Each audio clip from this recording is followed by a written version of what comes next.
Do you think there's a part of you or a part of Sidney Crosby that will surprise everyone between now and the trade deadline after knowing what it's like to play with his buddy Nate MacKinnon at the Four Nations, that he rethinks his situation in Pittsburgh? I'm not sure it happens before the trade deadline. It feels like an off-season move for Sid, right? Like now, if he's going to eventually conclude that he got the taste of winning again, that's the thing. And if you're going to get to that conclusion, do it as quickly as you can. Yes. Like if it's in the back of your mind that you kind of realize, all right, I don't think I can finish this dance. It's going to get worse before it gets better, and that's likely what's going to happen in Pittsburgh. Then you don't think there's a part of it. you that sees Nate MacKinnon sending this guy text messages all the time? Oh, you know MacKinnon would love to make Come it on, work. bud. Right. Come on, let's do it again. Absolutely. We could be doing those pre-game practice drills, post-game practice drills. We can be riding Zambonis through Tim Hortons. Come on, bud. Oh, for sure, we man. We could be doing it. But listen, Sid just had an incredible 2 weeks where he was front and center. That Sweden game, he was the best player on the ice again.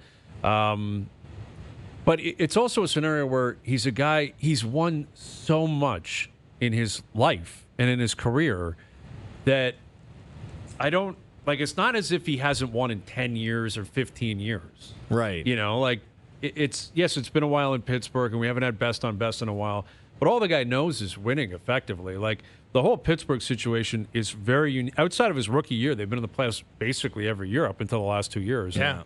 And again, it's driving the wrong way. I'd like to believe it, but I'll believe it when I see it. That Sid finally says, I just need to think get out of here. He's a guy that nobody knows anything about. He doesn't have social media or anything. I just feel like this could be one of those out of left field. Do you think it would likely be quiet too? Do you think like it would leak? Like, do you think Sid would make it a mandate?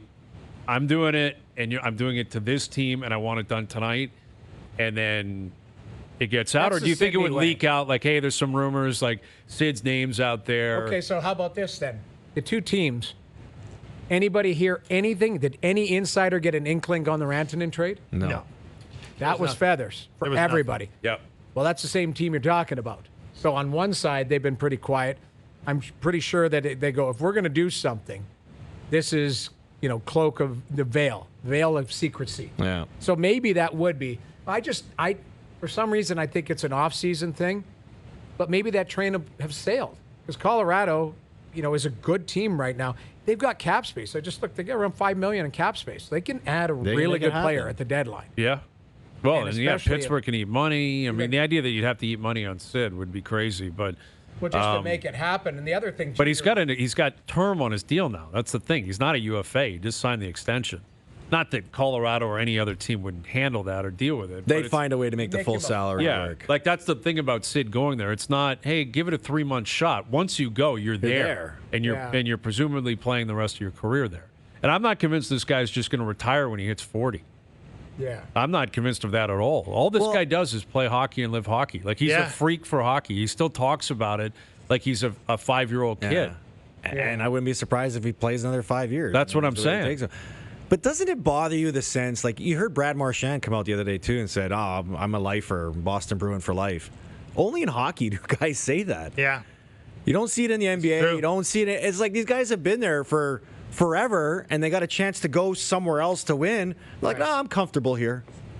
Yeah. Yeah, well, and which on, brings man. us You know what I mean? Get out of there. Everyone's worried about legacy. Great. Everyone's going to remember your legacy where you're at, but people still want to see you compete for championships. That's been my argument with Sid the whole time.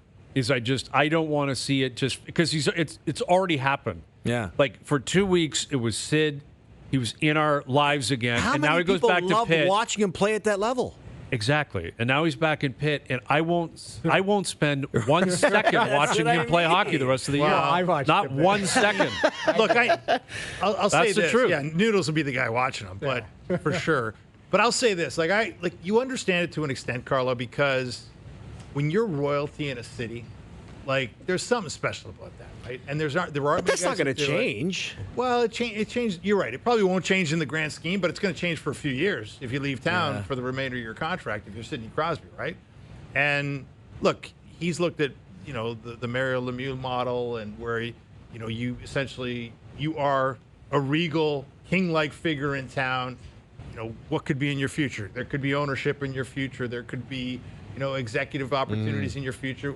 And he might get those if he becomes a Colorado Avalanche for a few years here and goes back to Pittsburgh. I'm not saying he wouldn't, but I think guys see that as very attractive. Say, I played in one jersey. It's now retired. This is my town. You think it's noble to do that, though? Like it's all up to him, obviously. But if he wants to finish his career with the Pittsburgh Penguins, at some point they're going to have to blow it up and go scorched earth. And that's sooner than later. They're basically already there. I understand that. But I'm saying really scorched earth. Yes. And they don't have assets. They don't have a bunch of guys pushing through like the Washington Capitals. Right. They got a lot of draft picks coming up. I think. You got 30 or so. You got 30 in the next 3 years. You look at there's a lot of third-round picks in there. Exactly. They're from third round and back. Yeah, it's not. The thing about it is you've got to find a way, if you're Sidney Crosby, to go, okay, what's going to challenge me the next 3 years? It's the Olympics, because he'll play there next year. Absolutely. Yeah. Okay. And maybe chasing another Stanley Cup. Exactly. If he goes somewhere else. If you go somewhere else. But who do you think there? I mean, this is more a big picture. Is there anybody right now that's halfway through their career or heading towards the end of their career has been with one organization that will finish it out? Well, Ovi clearly is that guy now. I mean, Dylan Larkin, maybe? I mean, Marchand's the other one. Marchand would be the other one. Yeah. Captain of the Boston Bruins is a nice. Larkin's younger, but what I mean, I see him as like Captain Detroit. Seems like he's Mr. Detroit, but at some point, if they don't turn a corner or not, I know they're in a playoff spot now. Maybe he has some different ideas on what he wants to do in his career. I'm never going to speak for him. Well, Malkin and Letang can follow his suit there too. That's the amazing thing is all three of them have been there the whole time. They could share that same legacy together. Yeah. Yeah, but I know it's different with Sid, but they just said at some point you hear Karlsson's name being floated. Well, of course. Right now, I mean, dude, love to get rid of him. Yeah, who wouldn't want to move off Karlsson right now? He's got 2 years left at $10 million or whatever.